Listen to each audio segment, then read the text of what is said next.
नमस्कार। खबरों की खबर में आपका स्वागत है। हिंदुस्तान की राजनीति के नटवर लाल और दिल्ली के चीफ मिनिस्टर अरविंद केजरीवाल का आज दो दो झूठ बेनकाब हो गया।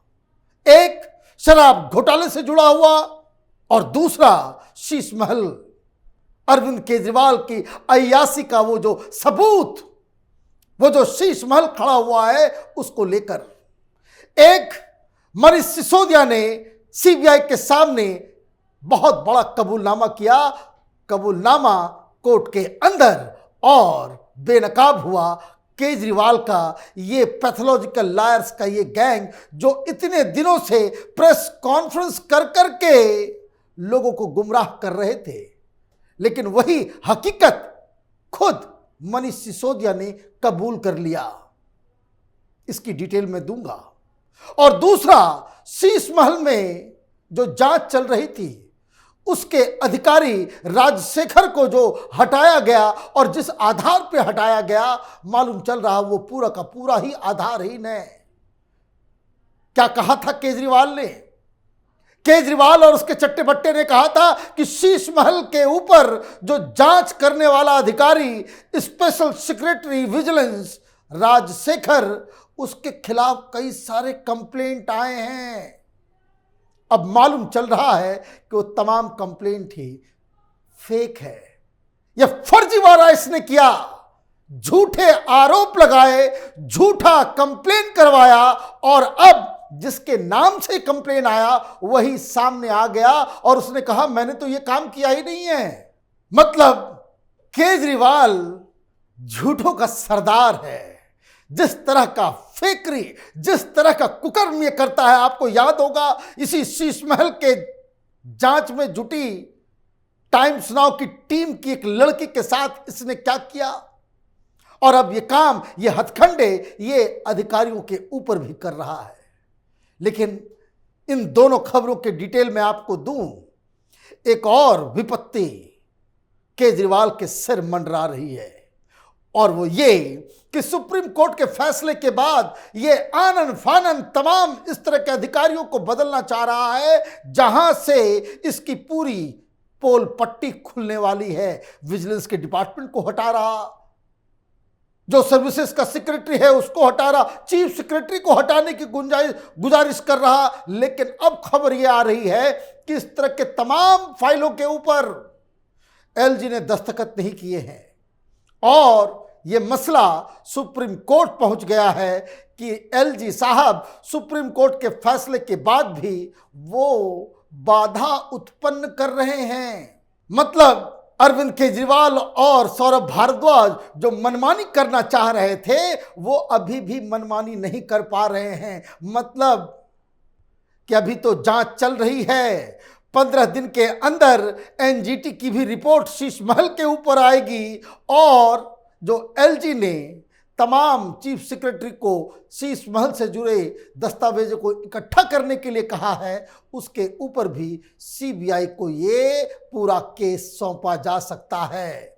मुसीबत बड़ी है और ये मुसीबत का सबसे बड़ा कारण क्या है? वो कारण है कि इनकी जो पैथोलॉजिकल झूठ बोलने की आदत, हर चीज में ये जो झूठ बोलता है, अब यही झूठ इसके ऊपर भारी पड़ रहा है। अभी कुछ दिन पहले ये संजय सिंह प्रेस कॉन्फ्रेंस करके ये दावा कर रहा था कि सीबीआई के ऊपर कार्रवाई करवाऊंगा। ये झूठ बोल रहे हैं कि मनीष सिसोदिया ने फोन को डिस्ट्रॉय कर दिया। जो फोन इन्होंने सीज किया, जब सीज कर लिया तो उसके पास फोन ही है, तो सिसोदिया ने किसी फोन को डिस्ट्रॉय ही नहीं किया। ये मीडिया और बीजेपी वालों को गलत जानकारी दी जा रही है, बदनाम करने की कोशिश की जा रही है। हम तो कट्टर ईमानदार हैं, मनीष सिसोदिया ने एक भी फोन को डिस्ट्रॉय नहीं किया। आज रॉज एवेन्यू कोर्ट में सप्लीमेंट्री चार्जशीट दर्ज कराई गई सीबीआई के द्वारा। इसके ऊपर फैसला 27 तारीख को आएगा, लेकिन कुछ जानकारी छन के आई है बाहर सूत्रों के हवाले से कि उस चार्जशीट में क्या है। सबसे बड़ी चीज कि मनीष सिसोदिया ने सीबीआई के सामने यह कबूल कर लिया कि उसने दो फोन स्वयं डिस्ट्रॉय किए हैं। और ये कैसे कबूलनामा उसको ये स्वीकार करना पड़ा, क्योंकि वो अपने ही बुने जाल में फंस गया। क्या खबर आई है? On July 22, 2022, the Union Ministry of Home Affairs directed the CBI to initiate a case in excise scam. From that day onwards, Sisodia started using a new mobile phone. While probing the matter, the CBI learned that Sisodia had been using 3 different mobile phones between January 1st, 2020 and August 19, 2022. On August 19th, 2022, the probe agency conducted search operation and seized one phone from Sisodia's possession. अब देखिए, वो कहते चोर के दाढ़ी में तिनका। ये कट्टर ईमानदार है, ये बेईमानों का टोला है। ये सीबीआई ने कोर्ट को क्या बताया कि सरकार होम मिनिस्ट्री की तरफ से जुलाई 22, 2022 को हमें जांच के आदेश दिए गए कि भाई आप अब इस शराब घोटाले की जांच शुरू कीजिए। और अब मालूम चल रहा है कि उसी दिन इसने फोन बदल दिए। मतलब मालूम चल गया कि अब तो उस पर सीबीआई की जांच बैठ गई। अगर हमारा पुराना फोन रहेगा मैं तो पकड़ा जाऊंगा रंगे हाथ, फिर तो बचने का कोई चारा नहीं होगा। क्यों बदला फोन नंबर? किस चीज के लिए मिस्टर कट्टर ईमानदार? कविता लिखी जा रही है जेल के अंदर से। राजमहल टूट जाएगा।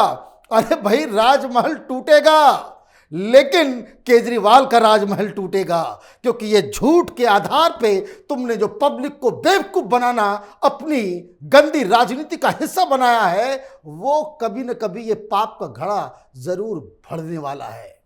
आगे क्या सीबीआई ने बताया? CBI letter discovered that the mobile phone seized from Sisodia's possession had been used by him from July 22nd, 2022. This was the date when we were instructed by MHA to initiate a case in excise matter. During the interrogation, Sisodia reportedly confessed to the probe agency that he had destroyed 2 mobiles. Prior to this, I was using 2 cell phones which have been destroyed. ये CBI के सामने बोल रहा है। कैसे पकड़ी गई चोरी? ये ज्यादा तुर्रम खां समझते हैं आपने आपको? निकल गई हेकड़ी। जो फोन वो इस्तेमाल कर रहा था उसकी जांच हुई, जो फोन उसके पोजीशन में था उसकी जांच हुई। मालूम चला कि वो फोन भी नया, सिम भी नया। कब से इस्तेमाल कर रहे हो? जिस दिन अमित शाह ने कहा कि भाई जांच शुरू करो। मतलब 22 जुलाई 2022 को तुमने ये फोन जो सीज किया गया, तो सीबीआई ने पूछा बाकी के फोन कहां? इससे पहले का जो फोन जो तुम्हारे पास था, वो फोन किसके पास है? कहां है ये फोन? और सीबीआई ने कहा कि तुम ये 2 फोन नंबर इस्तेमाल कर रहे थे। कब से? जनवरी 2020 से और अगस्त 2022 से। ये 2 फोन जो तुम एक्स्ट्रा इस्तेमाल कर रहे थे वो कहां है? मनीष सिसोदिया ने कहा हमने डिस्ट्रॉय कर दिया। तो इस केजरीवाल से, इस कट्टर ईमानदार से, जो अपने आप को सत्य हरिश्चंद्र का रिश्तेदार समझता है, ये बताएगा और उसके चट्टे बट्टे बताएंगे कि क्यों तुमने मीडिया के सामने आकर के देश को गुमराह किया। और ये दलाल मीडिया, टेलीविजन वाले जो एडवर्टीजमेंट खाने के चक्कर में उससे कोई सवाल नहीं कर रहा, ये सवाल पूछा जाएगा, इसका कोई जवाब देगा। रंगे हाथ चोरी पकड़ी गई है, बीच चौराहे में ये नंगा हो गया है। इस खुलासे के बाद से अब कोई नहीं कह सकता कि जो सीबीआई और ईडी जो आरोप लगा रहे हैं वो गलत। एक तो चरणप्रीत पकड़ा गया है, वो खुलासे कर रहा है कि किस तरह से हमने पैसे बांटे। ये ईडी ने पूरे मनी ट्रेल को पकड़ लिया। तो ये धूर्तों का टोला है।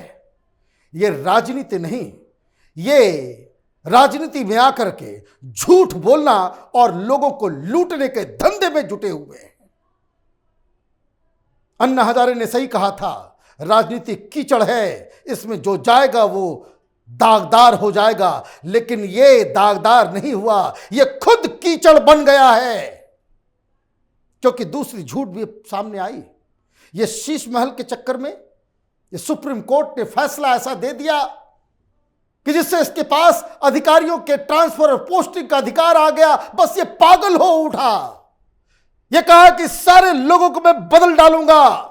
तुम्हारी हिमाकत कैसे कि चीफ मिनिस्टर शहंशाह आलम केजरीवाल के खिलाफ तुम सबूत कैसे इकट्ठा कर सकते हो। और पहला निशाना विजिलेंस के स्पेशल सेक्रेटरी राजशेखर के ऊपर लगाया। और क्या लगाया? ठीक वैसा ही छिछला आरोप जो इसने अपनी बेटी के उम्र की पत्रकार टाइम्स नाउ की किसने SC ST जाति सूचक दलित को गालियां दी। क्या हुआ? गाल पे तमाचा पड़ा। हाई कोर्ट का घिघी बंद है। और मैं तो आश्चर्यचकित हूं कि जिस किसी मीडिया वाले के सामने आता है लोग उससे इसके बारे में सवाल क्यों नहीं पूछते हैं। अब क्या खुलासा हुआ है? राजशेखर से सारे काम छीन लिए गए। क्यों? ये चिकनी चुपड़ी बातें करने वाला और झूठ बोलने वाला सौरभ भारद्वाज आकर के कहता कि उसके खिलाफ बहुत सारे आरोप लगे हुए, एक्सटॉर्शन रैकेट चला रहा है। हमारे पास रिटन कंप्लेंट आया है। किसका कंप्लेंट था? तो एक NGO की तरफ से। NGO का नाम है अभिनव समाज और उस NGO के चेयरमैन हैं GK गुप्ता। और ये कहा गया कि भाई एक्सटॉर्शन रैकेट चला रहा है, ये हमारे पास चिट्ठी है, ये है, हम तो एक्शन लेंगे, इससे सारे काम ले लेंगे। अब स्टेटमेंट जारी हुआ है, बकायदा केजरीवाल और सौरभ भारद्वाज को लीगल नोटिस भेजा गया है। किसके द्वारा? इसी NGO के द्वारा जिसके कंप्लेंट के ऊपर तुमने ये शीश महल की जांच कर रहे अधिकारी को हटाया। क्या लिखा है उसमें?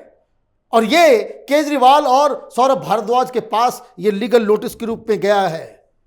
इसमें चेयरमैन जो है, इस अभिनव समाज के चेयरमैन GK गुप्ता ने क्या लिखा? I have never made a complaint against YVVJ Rajsekhar either individually or on behalf of Abhinav Samaj. I am retired from government and have worked under him in 1999. After that, I never met him. According to my experience, he has been an honest officer. The so-called complaint or notice is fake, fictitious and made with malified intention. If it is a legal notice, it must have been sent by an advocate. Please investigate him as well. ये केजरीवाल के मुंह के ऊपर तमाचा है। तुम इतने नीचे गिर जाओगे कि एक IAS अधिकारी के खिलाफ एक झूठे कंप्लेंट, एक फेक कंप्लेंट के ऊपर कि आपके पास इसके खिलाफ बहुत सारी चीजें आ गई। अब ये तो चिट्ठी, ये लीगल नोटिस भेजा है, बकायदा स्टैंप और जो लेटर हेड जो NGO है उसके साथ, कि ताकि कोई गफलत में ना रहे। तो किसकी जांच होनी चाहिए? इस धूर्त की, इस चीफ मिनिस्टर की, या फिर इस मंत्री की जिसने यह आदेश दिया और एक IAS ऑफिसर के ऊपर इस तरह का लांछन लगाया? तुम्हारे पास सरकार है, भगवान बनने की कोशिश मत करो। और उसके बाद जब पूछा गया कि भाई आपके खिलाफ जो आपने जिस आधार पे उसको हटाया वो तो फेक निकला, तो देखिए सरकार की तरफ से क्या जवाब आया। Delhi government in response however said the lawyer who had furnished the original complaint has sent a letter to the government acknowledging and verifying the existence of the said complaint. He has stated that his client is now backtracked from their stand, either under fear or inducement of some vested interest. अब ये कह रहे हैं कि जिस वकील ने भेजा उसने बताया कि जो ओरिजिनल कंप्लेनेंट है वो दबाव में है या लोभ की वजह से ऐसा काम कर रहा है। तो पढ़े लिखे तो हो तुम केजरीवाल, या अनपढ़ अंगूठा छाप हो? कोई भी कोई चिट्ठी लिख देगा, तुम किसी के ऊपर एक्शन ले लोगे? अंधेर नगरी चौपट राजा, मतलब तुम्हारे मायने में, तुम्हारे मतलब की कोई चीज आएगी बिना किसी इन्वेस्टिगेशन के एक्शन ले लोगे? क्योंकि तुम्हारी पोल पट्टी खोल रहा है, तुम्हारी अय्याशी का हिसाब किताब, उसका लेखा जोखा तैयार कर रहा था। किस तरह की गटर की राजनीति यह केजरीवाल कर रहा है, यह सोच के ही अंतरात्मा कांप उठती है कि ऐसे ऐसे लोगों को हिंदुस्तान की जनता वोट भी कैसे देती है, सिर पे बिठा के कैसे रखती है। इससे बढ़िया तो चोर उचक्के पॉकेट मार और डकैतों को तुमने मुख्यमंत्री बना दिया होता। यह कहानी यहीं खत्म नहीं होगी, क्योंकि यह कुछ लोगों की आदत होती है जो जाती नहीं है। आप देखते रहे कैपिटल टीवी, हमारे वीडियोस को लाइक कीजिए, शेयर कीजिए और हमारे चैनल को सब्सक्राइब कीजिए। धन्यवाद।